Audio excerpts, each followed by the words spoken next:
Quels sont les top 5 pires investissements à éviter en 2025? Bonjour et bienvenue dans cette vidéo. Aujourd'hui, je vais partager avec vous 5 investissements à haut risque à éviter en 2025. Donc, je vais vous proposer tout au long de cette vidéo des investissements à éviter, des actions à éviter et surtout une attitude à éviter, surtout ce qui concerne les finances. Si vous aimez ce type de vidéo, si vous appréciez ce type de contenu, ou alors si vous aimeriez avoir un peu plus de vidéos de ce genre, ou alors si vous avez des thématiques en particulier que vous souhaiterez que j'aborde concernant la finance, je suis disponible. Vous pouvez laisser vos différentes thématiques dans la section commentaires, je les lirai et je vous répondrai. Mais aussi, vous avez la possibilité aujourd'hui de me montrer que vous appréciez mes contenus avec un pouce bleu.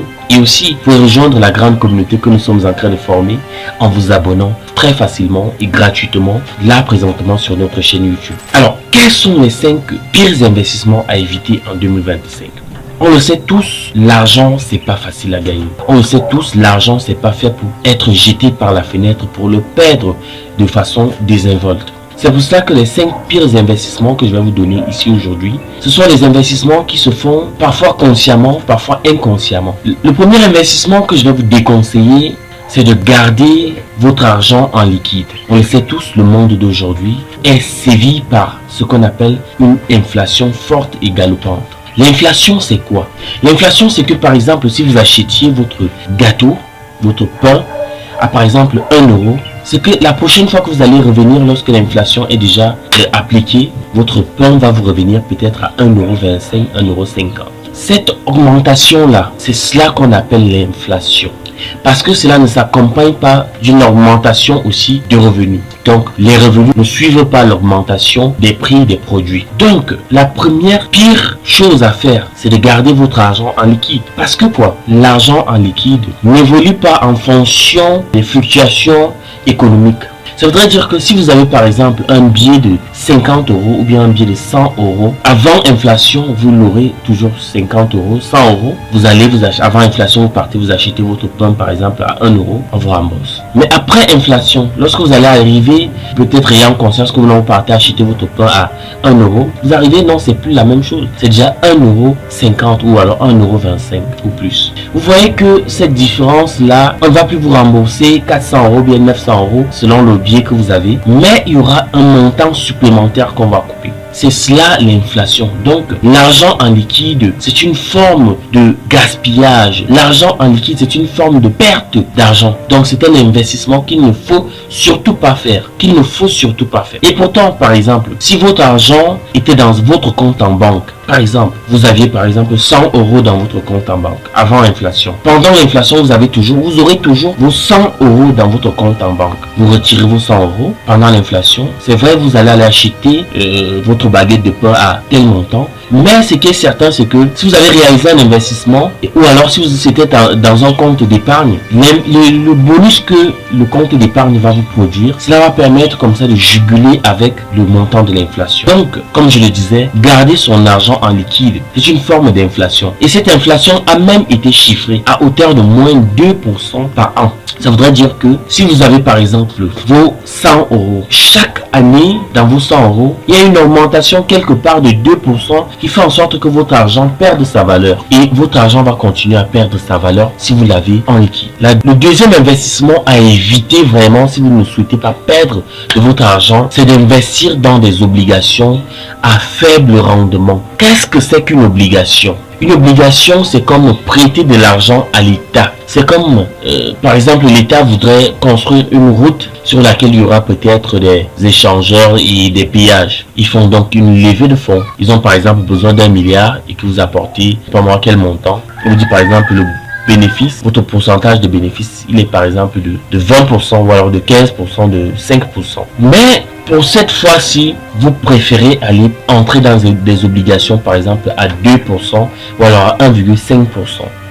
Ce sont des obligations à faible rendement parce que au fil du temps, il y aura de la perte de valeur de l'argent au profit du temps.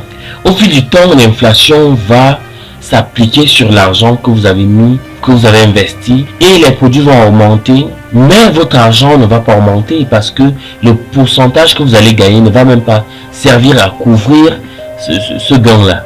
C'est ce que je disais que Si vous souhaitez par exemple garder votre argent dans un compte bancaire, un compte d'épargne, ou alors si vous ouvrez un livret qui vous permet par exemple de gagner un certain montant, rassurez-vous que le montant que vous allez gagner va être supérieur au montant, au chiffre de l'inflation, au pourcentage d'inflation. Sinon, vous serez en train de perdre de l'argent. Imaginez-vous par exemple, vous avez une inflation de 2% et que vous faites par exemple un placement de 1,5%. Ça veut dire que vous êtes en train de perdre 0,5% chaque fois, chaque année. Et c'est pas ce qui est recommandé dans les investissements. Là, c'est un mauvais investissement que vous avez réalisé. En troisième position, il est déconseillé vraiment d'investir dans les actions à haut risque. Parce que, premièrement, plus l'action est à haut risque, plus le rendement est élevé, certes. Mais le risque aussi, c'est une perte rapide et brutale du capital. Imaginez-vous par exemple, vous êtes en train de... par exemple, une boutique ou alors une start-up vient d'ouvrir. Vous voulez investir dans un nouveau produit, une nouvelle marque. Vous avez confiance en eux et tout. Vous savez qu'ils vont percer, ils vont conquérir le marché. Mais après 2-3 mois, vous vous rendez compte que ça stagne, ça floppe et que personne ne souhaite de ce produit-là. Personne ne le sollicite. Vous vous rendez compte que vous êtes en train de perdre de l'argent. Ça, c'est un investissement. Vous avez acheté des actions à haut risque. Supposons par exemple, on vous donne, je sais pas moi, on vous propose par exemple 2% de l'entreprise pour par exemple 1 million d'euros. 2% pour 1 million d'euros. Ce n'est pas que le pourcentage est trop faible, non. Mais c'est que lorsque l'investissement, lorsque l'entreprise échoue, vous perdez énormément d'argent. Si ce n'est tout votre argent. C'est cela. C'est un peu comme jouer au pari sportif. Lorsque vous misez, cet argent est retranché de votre compte. Et ce n'est que si vous gagnez, ou alors si vous avez raison sur le pari que vous avez misé, que vous aurez cet argent-là plus les intérêts. Et pourtant, si vous aviez par exemple misé sur des actions réelles comme l'or, l'immobilier, les matières premières qui sont peu volatiles et qui sont peu impactées par l'inflation, vous aurez eu cette occasion-là de faire quoi? De maîtriser les fluctuations, les variations, et vous aurez gagné dans votre investissement. Imaginez-vous par exemple, vous achetez un appartement à Paris, par exemple 100 000 euros. Je prends un exemple. 100 000 euros, vous avez acheté votre appartement et que vous louez cet appartement-là à 110 000 euros, bien à 105 000 euros, 102 000 euros, bien alors à 2 000 euros chaque mois, vous louez votre appartement et qu'au bout d'un certain temps, vous vous rendez compte que waouh, si je continue de la sorte, je vais obtenir mes 100 000 euros avant même 3 ans, avant 3 ans. Donc ce sera bien. Vous voyez? Donc il faut faire des investissements dans des actions peu risquées mais qui vous produisent tout de même des revenus, des rendements intéressants. Maintenant, en quatrième position, cette chose, c'est vraiment l'investissement qui fait perdre le plus d'argent aux jeunes, à toutes ces personnes-là qui veulent se lancer dans les investissements en ligne. C'est l'investissement dans les crypto-monnaies. C'est vrai que 1 à 2 crypto-monnaies se démarquent du marché. La crypto-monnaie principale qui encourage les gens à pouvoir se relancer, à se lancer toujours et toujours, en espérant que les autres vont suivre le cours, c'est le Bitcoin. Le Bitcoin, au départ, n'était pas considéré, mais aujourd'hui, sa valeur a atteint des sommets incroyables. C'est ce qui fait penser que les autres crypto-monnaies qui arrivent, qui sont là présentement, vont atteindre des sommets à nul autre pareil. Chose qui est fausse parce que la qualité même des investissements dans les crypto-monnaies, c'est que ces investissements-là sont volatiles. Qu'est-ce que c'est qu'un investissement volatile? Un investissement volatile, ça voudrait dire que ça varie extrêmement avec le temps. Ça voudrait dire qu'il y a cela peut-être 2-3 secondes, cette action était peut-être à 500 euros, bien 10 euros, 20 euros. Vous pouvez l'acheter pour vendre par exemple à 50 euros et vous faire une belle marge. Mais vous vous rendez compte que vous venez de l'acheter à 10 euros en espérant revendre à 50 euros lorsque ça va monter. Mais l'action ne fait que chuter. Après ça passe à 2 euros, après ça passe à 1 euro. Ça voudrait dire que vous qui avez acheté à 10 euros, vous êtes en train de perdre de l'argent. Parce que vous ne pourrez revendre à personne à plus que la valeur qui est présente, donc la valeur du marché. Les crypto-monnaies sont très volatiles. C'est ça qu'on appelle volatile. Ça veut dire que ça s'évapore comme le gaz. Maintenant, le risque d'élevé de perte de capital est énorme. Parce que ces différentes plateformes-là, lorsque vous perdez, c'est déduit de votre compte bancaire. Vous avez perdu. Vous vous retrouvez même endetté. C'est pour cela que certains passent le temps à créer de nouveaux comptes. C'est ça. Donc, pour ma part, investir dans les crypto-monnaies, certaines crypto-monnaies, c'est de l'investissement à perte. Et c'est très risqué. C'est un mauvais investissement. À part, par exemple, le Bitcoin qui ne fait que monter en valeur. Mais combien de crypto-monnaies vont suivre cela? Peu de crypto-monnaies vont suivre cela. Et aussi, le Bitcoin est un mauvais exemple parce que la quantité de Bitcoin en circulation, donc ce qui fait en sorte que sa valeur soit vraiment prisée et qu'elle augmente au fil du temps, c'est que la quantité de Bitcoin est connue, elle est chiffrée et elle n'évolue plus. C'est cela.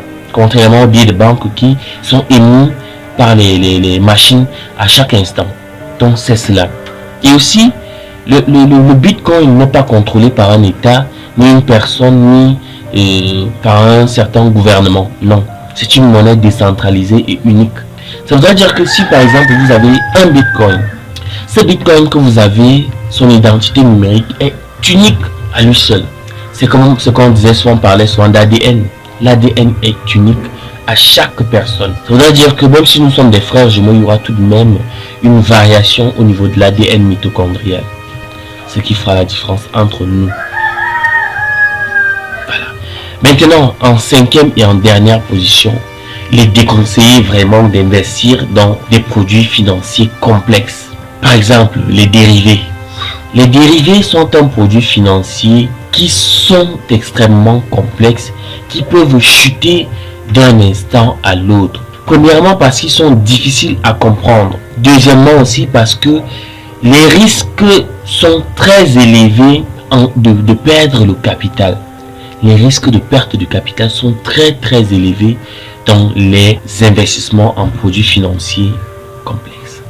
Généralement, ceux qui investissent dans ces domaines-là, ce sont des fonds d'investissement parce que ce sont des professionnels qui savent, qui ont étudié cela à l'école et qui se permettent d'investir dans cela parce qu'ils savent comment cela varie et ils ont aussi leur réseau de connaissances qui leur permettent comme cela de pouvoir investir à tel moment et investir tel montant et se retirer à tel moment. Voilà 5 pires investissements à ne pas réaliser. J'ai cité garder son argent en liquide parce que perte en termes d'inflation environ 2% par an. Investir dans des obligations à faible rendement parce qu'au fil du temps, il y a de la perte de la valeur de l'argent au fil du temps. En troisième position, investir dans des actions à haut risque parce que le rendement va être élevé, mais il y a un risque de perte de capital très élevé. En quatrième position, investir dans les crypto-monnaies. Pourquoi? Parce que les crypto-monnaies sont des monnaies très volatiles. Donc le risque de perte de capital est extrêmement élevé. En cinquième et en dernière position pour vous, chers abonnés, investir dans les produits financiers complexes. Parce que ces dérivés-là sont difficiles premièrement à comprendre et les risques de perte de capital sont très élevés. J'espère que vous avez apprécié cette vidéo. J'espère que vous allez me demander quels sont les 5 meilleurs investissements à réaliser en 2025. Alors je vous ferai une vidéo très rapidement sur cela. J'espère que vous allez apprécier. J'espère que vous êtes arrivé jusqu'à ce niveau. J'espère que vous avez pris la peine de mettre un pouce bleu. J'espère que vous vous êtes déjà abonné. Si ce n'est le cas, vérifiez là tout de suite avant de quitter la vidéo. Et si vous avez une thématique en particulier que vous souhaitez que j'aborde, n'hésitez pas, vous me dites cela dans la section commentaires. Je vous répondrai et je ferai une vidéo spécialement pour cela. Merci. Ciao.